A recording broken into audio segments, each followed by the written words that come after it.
Good morning friends. ৰাতিপুৱা এতিয়া বৰ্তমান শুই উঠিলোঁ, মুখ চুখ ধুলোঁ আৰু আজি অলপ কাম আছে মানে সেইকাৰণে অকণমান সোনকালে উঠি গ'লোঁ। কাপোৰ চাপোৰ অলপ ধুম বুলি ভাবিছোঁ আৰু তো এয়া বৰ্তমানে পানী গৰম হ'ব দিছোঁ আৰু মই যিহেতু আমি চাহ তাহ নাখাওঁ তেনেকৈ আৰু ইফালে এয়া কফিৰ কাৰণে এয়া কফি দি লৈছোঁ আৰু মই খাম হৰলিক্স আৰু মিষ্টাৰৰ কাৰণে কফি। তো এইখিনি খাই লৈ আৰু কামত লাগি যাম আৰু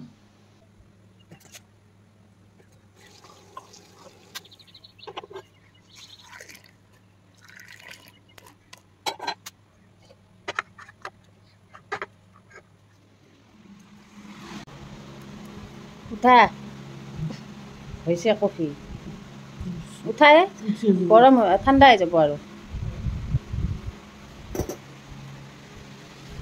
খোৱা।